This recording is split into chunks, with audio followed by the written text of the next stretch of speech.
नमस्कार। आज हम वार्षिक आयकर आगणन प्रपत्र को भरेंगे। यह वीडियो हमारे 3 भागों में बटा हुआ होगा। पहले भाग में हम डिस्कस करेंगे पुराने स्लैब से बिना किसी बचत के हम अपना आयकर आगणन भरेंगे। दूसरे भाग में पुराने स्लैब से ही हम भरेंगे लेकिन बचत दिखाकर भरेंगे, फिर कैलकुलेट करेंगे कि कितना टैक्स हमारा कटेगा। और वीडियो के तीसरे भाग में हम नए स्लैब से भरेंगे, फिर हम तीनों का तुलना करेंगे, फिर हम देखेंगे कि किस स्लैब से कितना बचत पर टैक्स हमारा कितना कटेगा। और बीच बीच में मैं कुछ तकनीकी बिंदुओं को भी बताऊंगा जो कि काफ़ी मददगार साबित होंगी। आइए हम अपना आयकर आगणन भरते हैं। हम देखते हैं कि इस तरीके से हमारा आयकर आगणन हमको मिला होगा, जिसमें हमारा बेसिक पे, सैलरी, मंथ आदि इसमें डिवाइड होगा। तो सबसे महत्वपूर्ण ये है कि इसमें टोटल देखना है और नेट पे देखना है। सबको हम मिला लेंगे। अगर कोई दिक्कत होगी तो हम अपने संबंधित विभाग से संपर्क करके उसको सही करवा लेंगे, अन्यथा आईटीआर भरने में भी हमको दिक्कत होगी। आईटीआर के भी वीडियो हमारे चैनल पे आते रहते हैं, इसलिए चैनल को सब्सक्राइब जरूर कर लीजिएगा। तो हम देखते हैं कि हमारा टोटल ये है और नेट पे हमारा ये है। तो जब भी हम आयकर आगणन को भरेंगे हम अपने टोटल सैलरी को देखेंगे, न कि नेट पे को। नेट पे हमारा वह होता है कि कट पिट के हमको कितना मिलता है वह हमारा यहाँ शो करता है, लेकिन कटने के पहले सब कुछ मिलाकर कितनी सैलरी हमको मिलती है वह यहाँ पर शो होगी। आइए हम पुराने स्लैब से बिना किसी बचत के अपना आयकर आगणन प्रपत्र को भरते हैं। एरियर अगर आपको मिला होगा तो यहाँ शो करेगा, अन्यथा आप जानकारी के अनुसार यहाँ पर भर सकते हैं। तो मुझे कोई एरियर नहीं मिला है तो हम 0 करेंगे। कुल आय, एरियर और ये आय मिलाकर आप यहाँ पर लिखेंगे। तो मेरी कुल आय हो गई 8,37,652 रुपये। फिर उसके बाद भवन कटौती, अगर आपने कोई लोन वगैरह इत्यादि लिया हो अथवा किराया भत्ता हो तो आप यहाँ पर उसको लिखकर घटा देंगे। फिर उसके बाद हम मानक कटौती को 50,000 घटाएंगे, क्योंकि हम पुराने स्लैब से भर रहे हैं, इसलिए मानक कटौती को हम जब 50,000 घटाएंगे तो हमको मिलेगा 7,87,652 रुपये। शेष आय अगर कुछ हो तो यहाँ भर देंगे।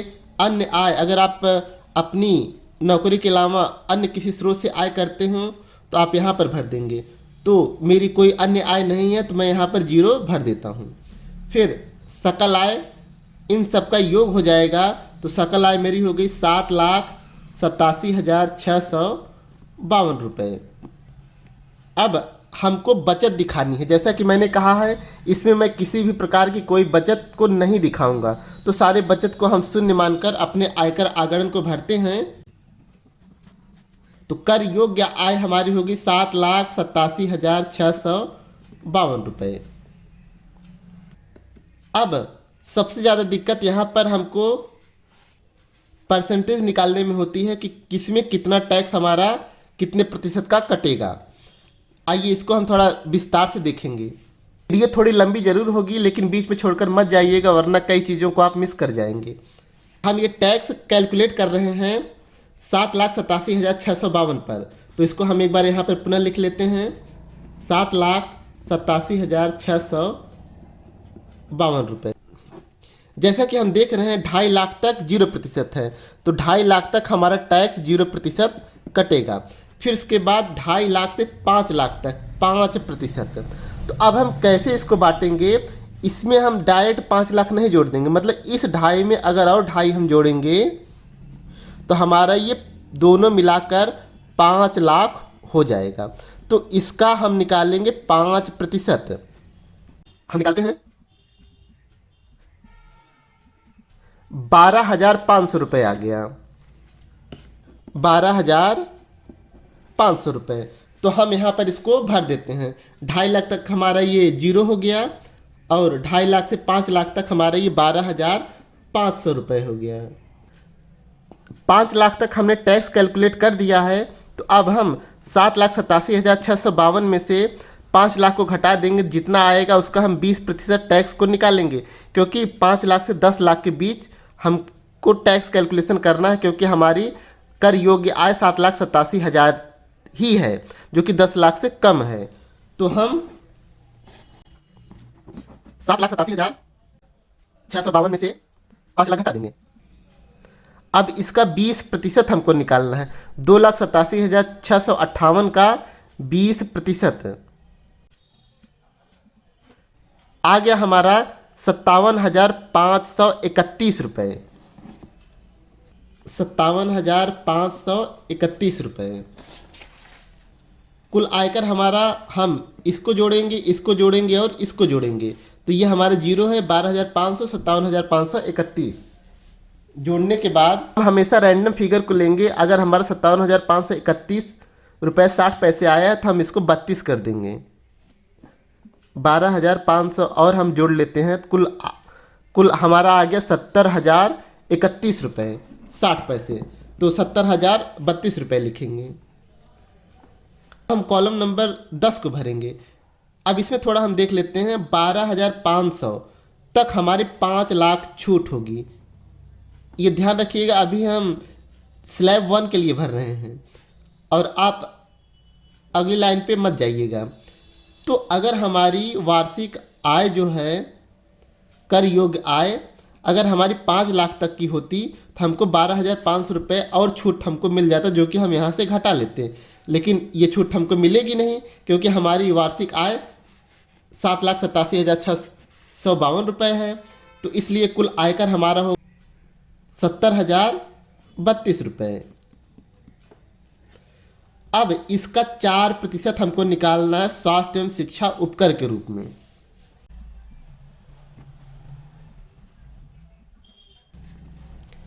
₹2,801। अब कुल देय आयकर हमारा ये और ये इसका योग हम कर लेंगे। 72,833 रुपये। अब धाराएँ 89(1) के तहत हमको कुछ नहीं मिलेंगी और अग्रिम आयकर अगर आपका कटा होगा तो यहाँ शो करेगा। अग्रिम आयकर आप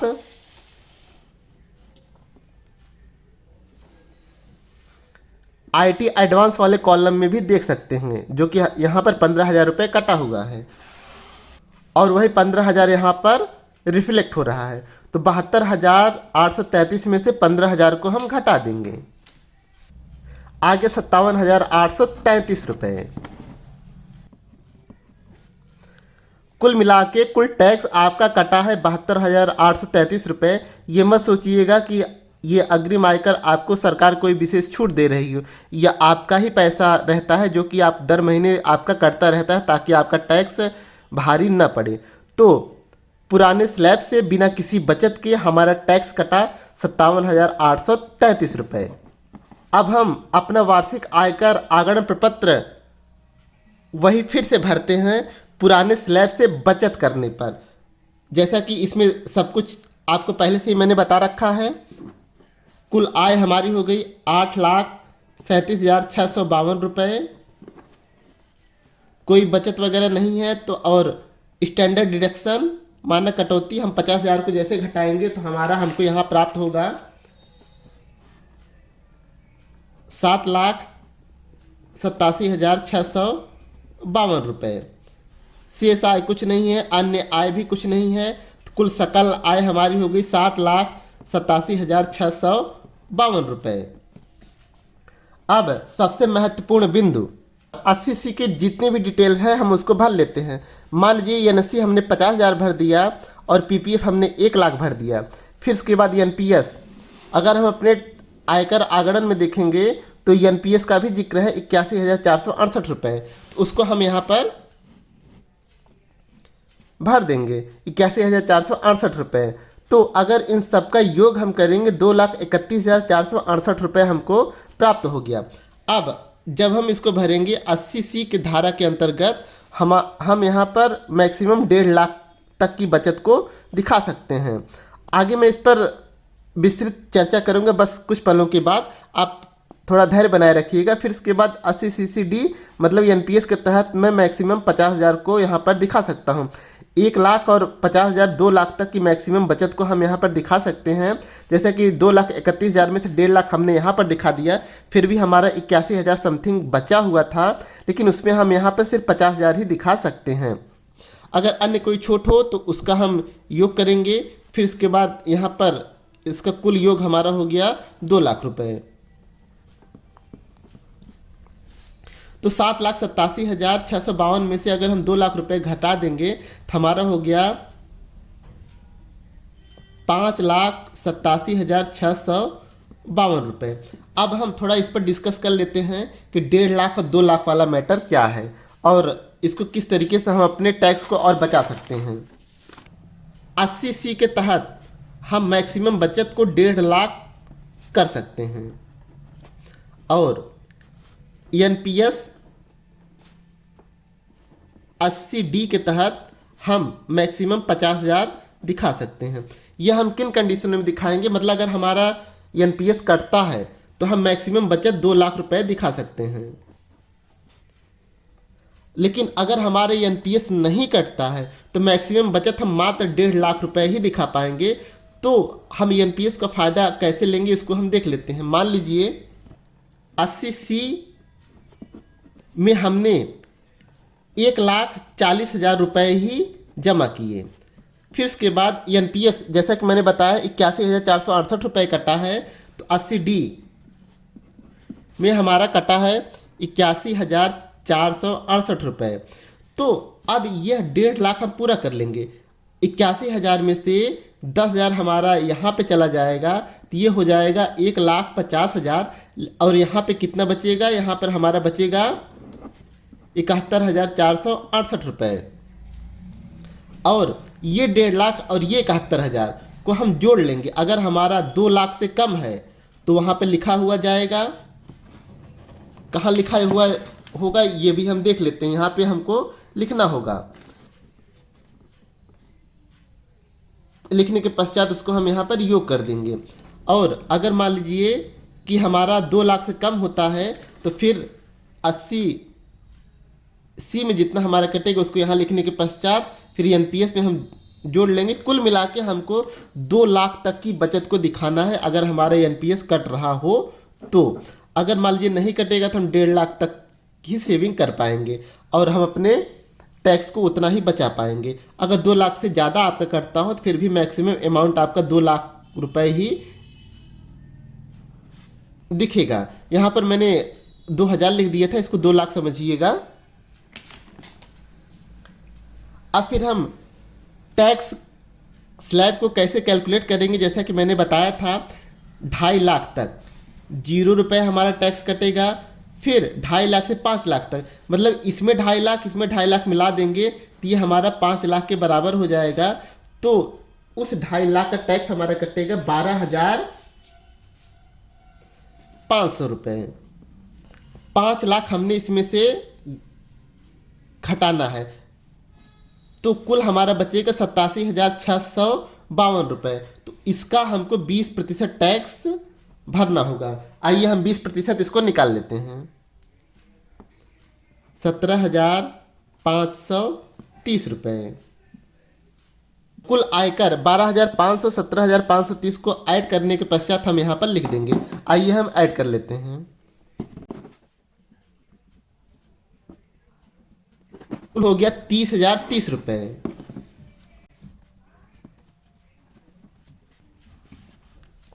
अगर 5 लाख तक हमारी कर योग्य आय होती 12,500 रुपये छूट मिल जाता, लेकिन 87,652 रुपये हमको यहाँ पर ज़्यादा हो गए हैं तो हमको यह 12,500 रुपये की छूट हमको नहीं मिलेगी।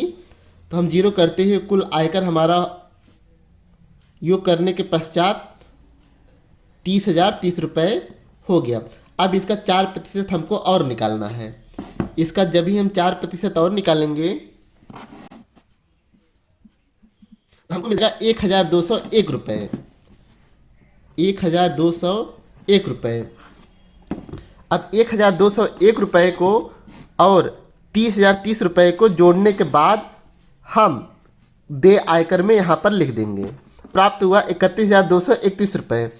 31,231 31 रुपये। इसमें कोई भी छूट नहीं है तो हम जीरो कर देंगे। और अग्रिम आयकर विभाग ने हमारा 15,000 रुपये काटा है तो इसको हम इसमें से घटा देंगे। 16,231 रुपये हमारा कटेगा अगर हम 2 लाख तक की पूरी बचत को दिखा लेते हैं पुराने स्लैब के अनुसार। अपने वीडियो को आगे बढ़ाएंगे जिसमें हम नए स्लैब से पूरा टैक्स कैलकुलेट करेंगे, फिर उसके बाद उसका संक्षिप्तीकरण भी करेंगे। टोटल सैलरी हमारी 8,37,652 रुपये। अब इसमें मानक कटौती हम 75,000 को घटाएंगे, क्योंकि हम नए स्लैब से भर रहे हैं तो सरकार द्वारा हमको नए स्लैब में 75,000 की छूट दी गई है। तो अगर इसमें जैसे हमने 75,000 को घटाया तो हमको मिला 7,62,652 रुपये। अब अन्य आय वगैरह कुछ नहीं है तो कुल सकल आय हमारी होगी 7,62,652 रुपये। जब भी हम नए टैक्स स्लैब को चुनते हैं तो उसमें हम किसी भी प्रकार की कोई बचत को नहीं दिखा सकते हैं। यहाँ की सरकार द्वारा बहुचर्चित एनपीएस को भी हम इसमें नहीं घटा सकते हैं, तो हमको एनपीएस का भी लाभ इसमें नहीं मिलेगा। तो कुल कर योग्य आय हमारी हो गई 7,62,652 रुपये। अब इसमें हम विकल्प 1 को नहीं चुनेंगे, इसमें हम चुनेंगे विकल्प 2 को। जैसे कि यहाँ पे आप देख सकते हैं 80cc(d)(2) के अंतर्गत अन्य कटौती छूट अमान्य है, जैसे कि मैंने अभी कुछ देर पहले आपको बताया था। अब कुल कर योग्य आय हमारी है 7,62,652 रुपये। नया स्लैब में छूट हमको थोड़ी ज़्यादा मिलती है, तो किस प्रकार से ज़्यादा मिलती है उसको भी हम समझ लेते हैं। 3 लाख तक हमारा 0% है। 3 लाख तक हमारा टैक्स स्लैब 0% कटेगा। के बाद 3 लाख से 7 लाख तक, मतलब कि अब इसमें 4 लाख रुपए और जोड़ देते हैं तो ये हमको मैक्सिमम 7 लाख मिल जाएगा। तो 4 लाख का यहाँ पे हम समझने के लिए आपको लिख रहे हैं, 4 लाख का टैक्स हमको देना है 5%। इन दोनों को मिला के ही हमारा 7 लाख रुपए होगा, जो कि कॉलम नंबर 2 तक हमको फुलफिल कर रहा है। तो 4 लाख का 5% अगर हम निकालेंगे तो हमको प्राप्त होगा 20। आइए इसको हम भर लेते हैं वरना कन्फ्यूजन रहेगी। 3 लाख तक 0 रुपये, फिर 3 लाख से 7 लाख तक, मतलब अगर हम इसमें 4 लाख रुपए और जोड़ देंगे तो ये हमारा 7 लाख तक हो जाएगा। तो मतलब 4 लाख का 5% हमको प्राप्त हुआ 20,000 रुपये। अब हमको देखना है 7 लाख से लेके 10 लाख तक के बीच हमारा टैक्स 10% कटेगा। हम अपनी कर योग्य आय देख लेते हैं, 7,62,652 रुपये है, तो ये हमारा 10 लाख के अंदर ही है। तो मतलब अब इसमें से अगर 7 लाख रुपए को घटा देंगे तो जितना भी आएगा उस अमाउंट का 10% हमको टैक्स यहाँ पर देना होगा। मतलब 62,652 रुपये का हमको 10%, 6,265 रुपये, 6,265 रुपये। अब इनमें हम नहीं आएंगे तो इसको 0 करते हुए हम आगे बढ़ जाएंगे। तो आयकर हमको देना होगा ये 20,000 और 6,265 रुपये, मतलब 26,265 रुपये। उसके योग को हम यहाँ पे लिख देंगे 26,265 रुपये। अब अगर हमारी वार्षिक आय कर योग्य जो होगी, अगर हमारी 7 लाख के अंदर तक होती, मतलब यहाँ तक, यहाँ पर अगर हमको 7 लाख प्राप्त होता तो हमको 20,000 रुपये नए टैक्स स्लैब में छूट मिलता। लेकिन हमारा 62,652 रुपये ज़्यादा है, इसलिए हमको इस 20,000 का लाभ नहीं मिलेगा, तो हम यहाँ पर 0 कर देंगे। तो इसको घटाने के पश्चात हमको उतना ही मिलेगा 26,265 रुपये। अब इस 26,265 पर 4% हमको स्वास्थ्य एवं शिक्षा उपकर देना है, तो इसका भी हम 4% निकाल लेते हैं। 1,050 रुपये 60 पैसे, तो हम इसको 1,051 रुपये लिखेंगे। अब हम आगे बढ़ते हैं। अगर वीडियो आपने यहाँ तक देखी है तो अगर आपको ज़रा भी वीडियो इन्फॉर्मेटिव लगी हो तो चैनल को सब्सक्राइब करके ही जाइएगा। अब कुल देय आयकर हमारा 26,265 और 1,051 को अगर हम जोड़ देंगे तो हमको प्राप्त होगा 27,316 रुपये। तो हम यहाँ पर लिख देंगे 27,316 रुपये। ये जीरो हो गया और ये 15,000 हमारी अग्रिम आयकर कटौती है जो कि महीने दर महीने कटती थी। इसको घटाने के बाद हमको मिलेगा 12,316 रुपये। 12,316 रुपये। इस प्रकार हमारा नए टैक्स स्लैब से 12,316 रुपये कटेगा। सेम कटौती के साथ, सेम वेतनमान के साथ पुराने स्लैब से बिना किसी बचत के 57,833 रुपये कटा है। और अगर वहीं बचत हमने दिखा दिया है 2 लाख रुपए तक की तो 16,231 रुपये कटा है। और नए टैक्स स्लैब से हमारी बचत कुछ भी नहीं हुई थी क्योंकि अमान्य था, तो 12,316 रुपये नए टैक्स स्लैब्स के अंतर्गत कटा है। तो कमेंट करके यह ज़रूर बताइएगा कि कौन सा टैक्स स्लैब हमारे लिए ज़्यादा फ़ायदेमंद होगा। तो फिर मिलते हैं आपसे एक अगली नई वीडियो में। और हाँ, ITR सबमिट करने के लिए जब हम अगस्त में ITR को सबमिट करेंगे उसके लिए चैनल को सब्सक्राइब जरूर कर लीजिएगा। फिर मिलते हैं आपसे अगली वीडियो में, तब तक अपना और अपनों का ख्याल रखिएगा।